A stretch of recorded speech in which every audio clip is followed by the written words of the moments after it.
Hi family, it's Rhae and I am back with another word. I pray you have been blessed. So this word the Lord gave me this morning. Today is June 20th. Yeah, today is June 20th, 2022. The Lord gave me this word. I keep saying 12:22. Like I'm recording right now and I looked at the date and it's 12:22. So I don't know. But so the Lord gave me this word this morning on June 20th. And he's given me this word before in January 28th through a dream, but he also gave me a dream this morning, which was letting me know that it's time to release this word.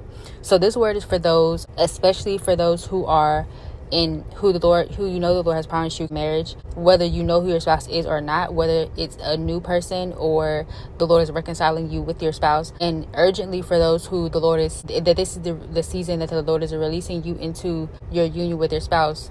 Even today, he literally this morning, for somebody it is today, because he said it to me this morning, even today.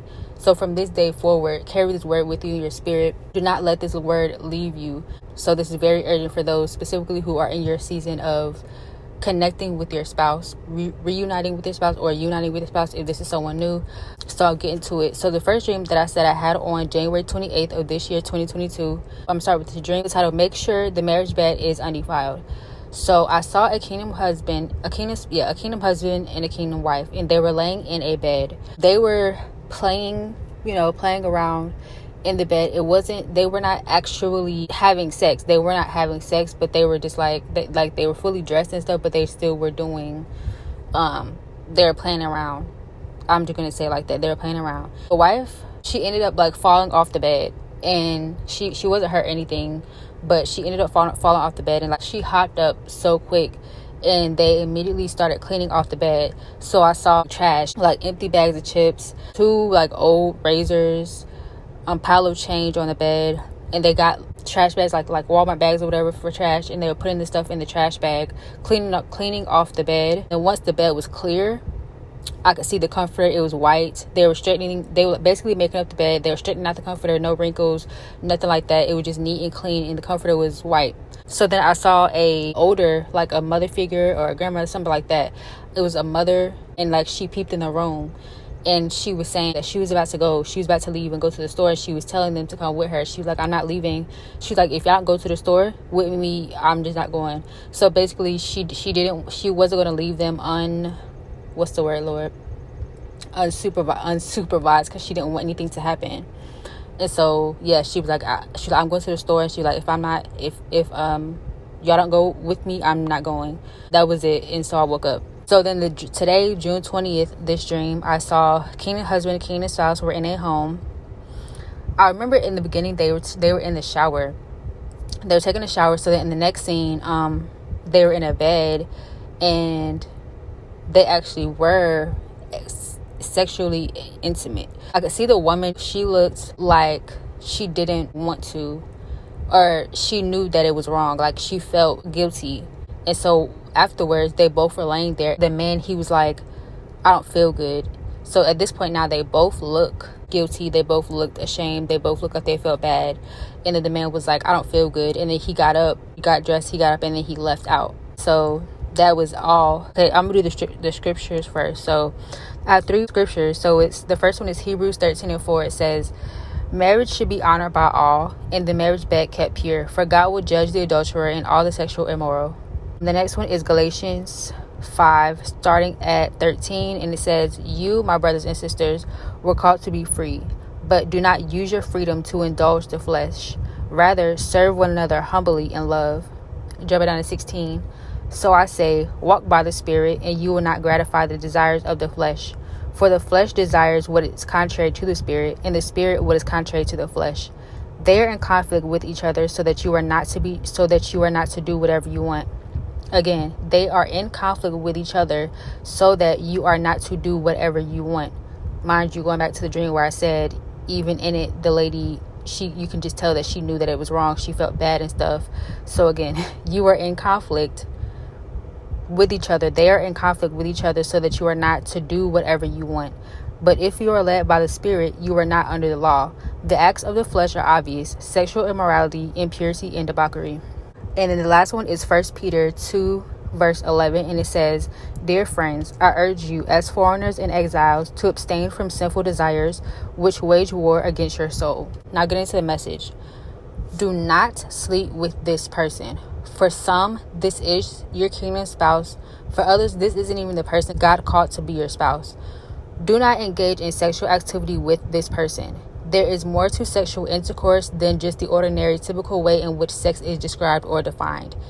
Any type of sexual intercourse or sexual activity stemming from lust, be it thoughts, desires, temptations, whether full-fledged acts of intercourse or other things such as conversations, foreplay, playful acts, touching, feeling, and things of the like, all of these are acts of the flesh and lead to sin.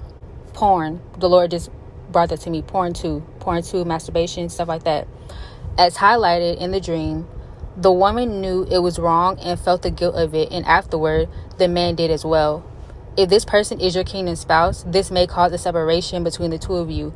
At the end of the dream, I said the man had got up. He said he didn't feel good, and he got up and he left out. On the other hand, for others, this may not even be your kingdom spouse, and the Lord is warning you ahead of time, this isn't even going to last with this person. If you've been in a period of being purified and cleansed and things like that, the Lord has called you, I'm sure, to celibacy and abstaining from sex. So don't give that all up for a moment of instant gratification. If you're feeling lonely, if you're just being tempted or seduced or anything like that, don't even put yourself in a situation for that, because for this group of people who this isn't even your kingdom spouse, this isn't even going to last. So don't even put your celibacy and stuff like that at jeopardy. Don't even compromise that for a person. Thank you, God, because I compromised that word as I was writing this message. Like, I kept trying to say compromise when I was writing this message down, and I could not. It would not come to me. But now that I'm speaking, it done came out. It's compromise. So do not compromise yourself. Do not compromise your celibacy. Do not compromise all of the work that you put in, all of the work that the Lord has put in for a moment of gratification that you are going to regret after everything is all said and done, and it's not even going to last. So the Lord called you to celibacy to cleanse and purify you for himself, but also so that you will be ready for your union with your kingdom spouse. It is not worth it. Do not compromise for a moment of gratification, because you will regret it in the end, like they both did in this dream. Either scenario, you will regret this. If this is your kingdom spouse, this still applies, because the Lord does not condone any type of sexual activity until you are officially married in his eyes. Just because this is the person God has for you doesn't make it okay, doesn't give you the green light to go ahead and engage. You both still belong to God individually until you are married, and then you will become one. The enemy will try anything he can to infiltrate these unions. Do not, by any means, allow the enemy to come in and contaminate this union. This means do not engage in any sexual activity before marriage. Do not do anything that will even potentially arouse sexual acts or temptation. This is especially urgent for those who the Lord is about to release into your unions with your spouse, be it meeting them for the first time or reconciling with each other. Just wait. It will be worth it. Do not mess this up. Start praying now for strength for you and your spouse to be able to resist temptation and stand on the word of the Lord. Go forth and protect your union. Pray for the Lord to go before you and your spouse before you even come together, and do the work within the both of you, so that when you come together, you're both already on the same page.